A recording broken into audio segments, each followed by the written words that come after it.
Assalamualaikum warahmatullahi wabarakatuh.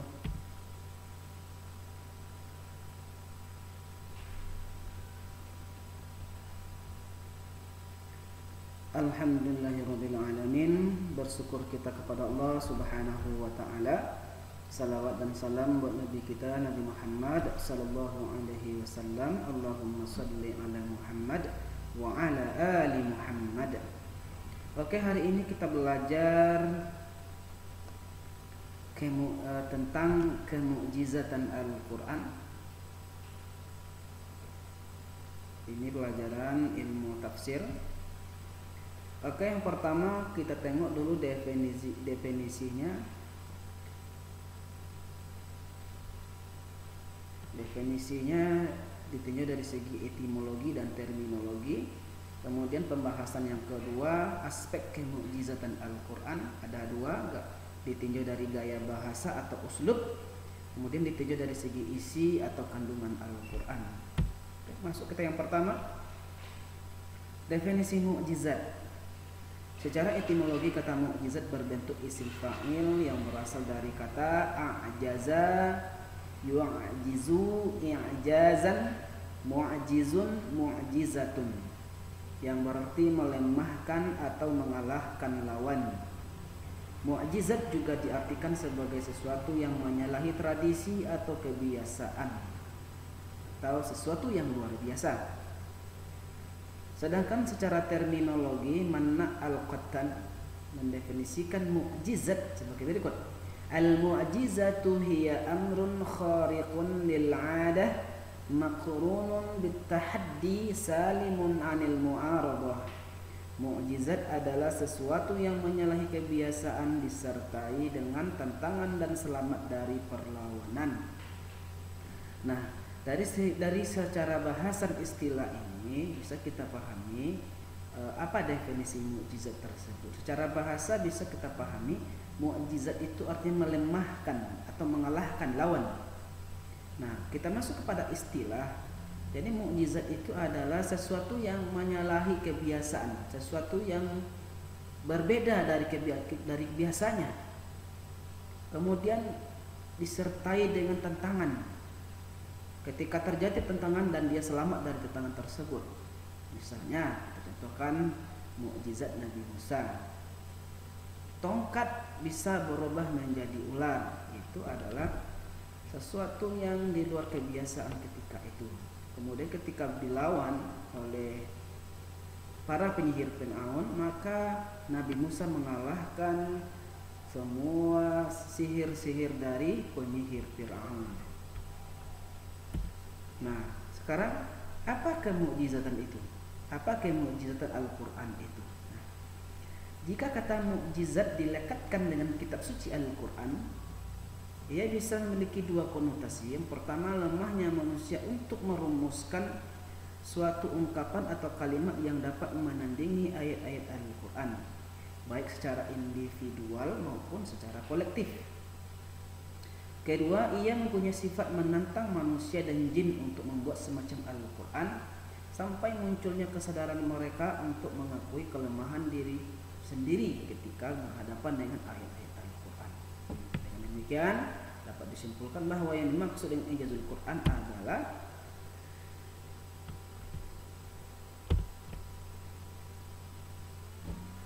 tantangan Al-Quran kepada manusia dan jin untuk membuat sebuah atau membuat semisal Al-Quran meskipun satu surat. Dan tantangan tersebut melemahkan orang-orang yang coba menantang Al-Quran. Disitulah letak kemukjizatan Al-Quran. Tidak ada satu orang pun yang bisa membuat semacam Al-Quran, baik manusia bekerja sendiri atau manusia tersebut bekerja sama dengan jin. Mereka nggak akan mampu membuat semisal Al-Quran, baik satu buah Al-Quran dibuatnya, atau 10 surat, atau satu surat saja yang mereka bikin, nggak bisa. Misalnya satu surat terpendek dalam Al-Quran, surat Al-Kautsar, nggak akan sanggup manusia dan jin membuat seperti surat Al-Kautsar. atau sependek surah Al-Kautsar itu yang memiliki makna yang dalam. Enggak. Dari dulu sampai sekarang tidak ada manusia dan jin yang sanggup membuat semisal Al-Quran atau seperti Al-Quran. Enggak ada yang sanggup. Di situlah letaknya kemukjizatan Al-Quran. Mukjizat Al-Quran bertujuan untuk menumbuhkan kesadaran pada manusia bahwa Al-Quran adalah wahyu Allah Subhanahu wa Ta'ala dan sekaligus merupakan bukti kerasulan Nabi Muhammad sallallahu alaihi wasallam.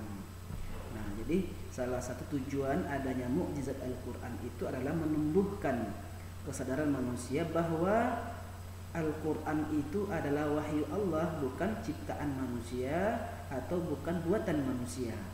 Karena kalau buatan manusia pasti bisa ditiru.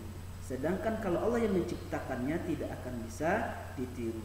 Atau orang tidak akan sanggup meniru firman Allah Subhanahu wa Ta'ala. Dan mukjizat Al-Quran itu juga bertujuan untuk membuktikan kerasulan Nabi Muhammad sallallahu alaihi wasallam.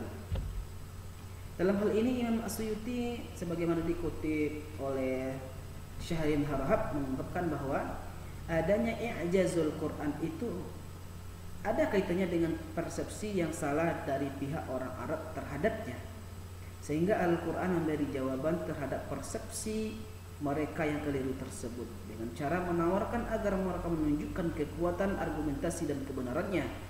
Akan tetapi orang Arab sama sekali tidak dapat membuktikan kebenaran mereka, sementara Al-Quran secara meyakinkan menunjukkan kebenarannya. Disinilah letak i'jazul Quran atau kemukjizatan Al-Quran tersebut.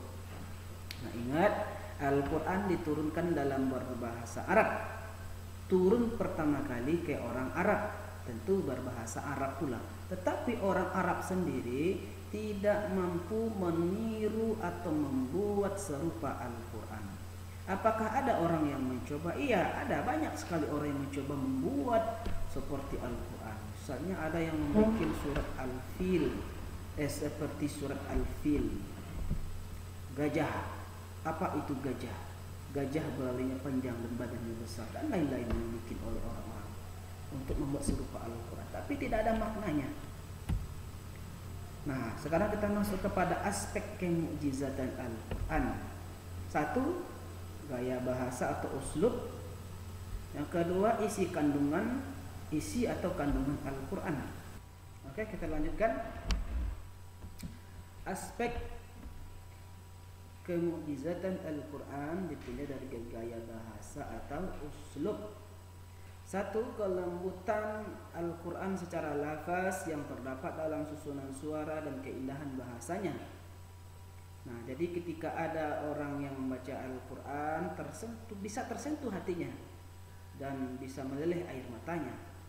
Bahkan ada orang yang mendengar orang lain baca Al-Quran tersentuh hatinya dan bisa air matanya meleleh. Kenapa? Karena kelembutan Al-Quran tadi. Secara lafaznya sangat lembut dan indah sekali bahasanya. Kemudian keserasian Al-Quran baik untuk orang awam maupun untuk cendekiawan, bahwa semua orang dapat merasakan keagungan dan keindahan Al-Quran. Nah, baik itu orangnya pandai, pintar, atau orang awam, orang biasa-biasa saja, mereka sama-sama bisa merasakan bagaimana keserasian Al-Quran tersebut, bagaimana keindahan bahasa Al-Quran, bagaimana keagungan Al-Quran. Jadi Al-Quran itu untuk semua orang, bahkan untuk orang kafir sekalian.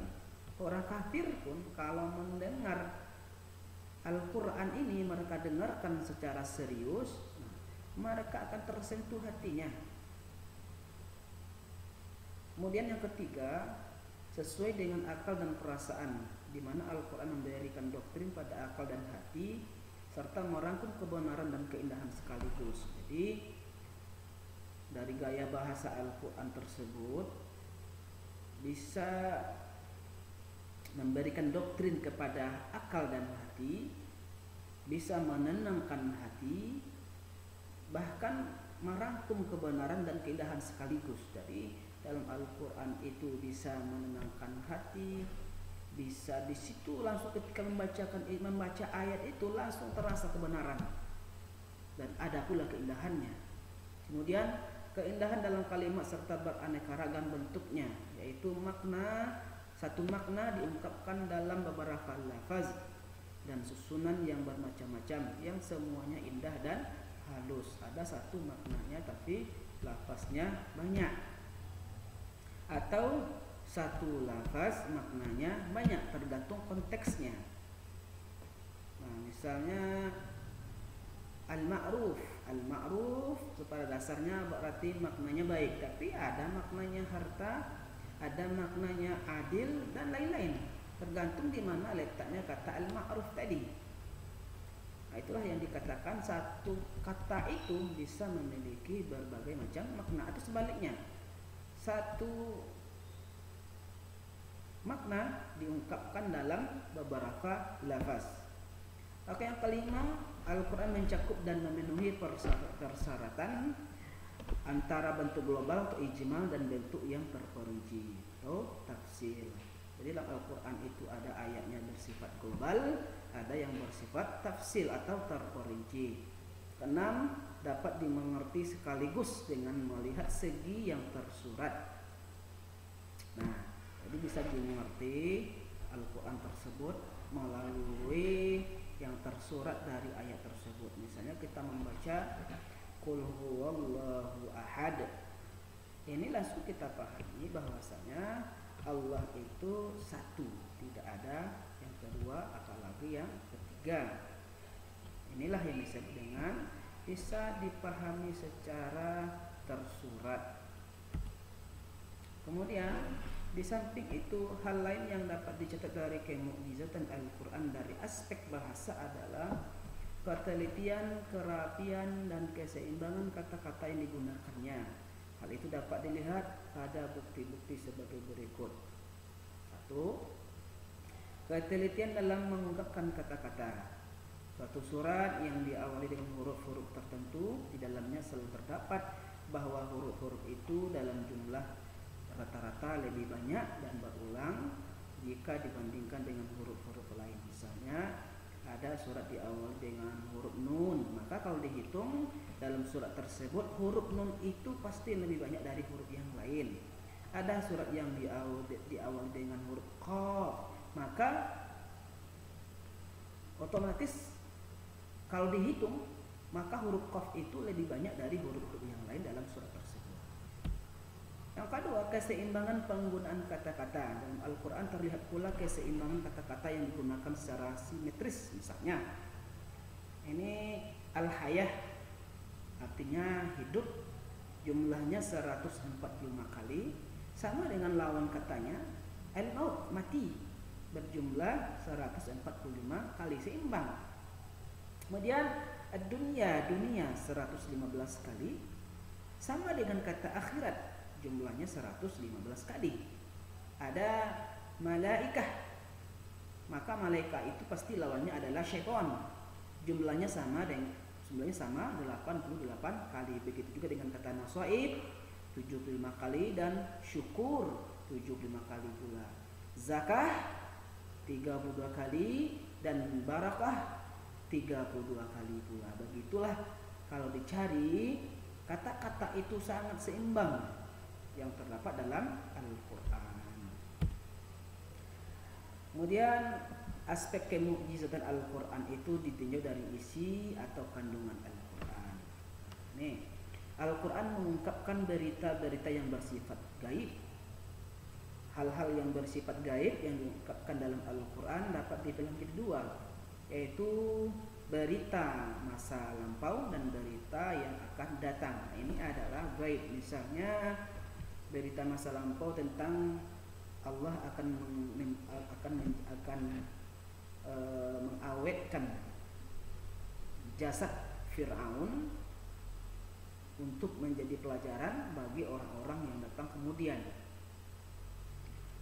Kemudian ada kisah yang akan datang, misalnya kisah kemenangan bangsa Roma terhadap bangsa Persia.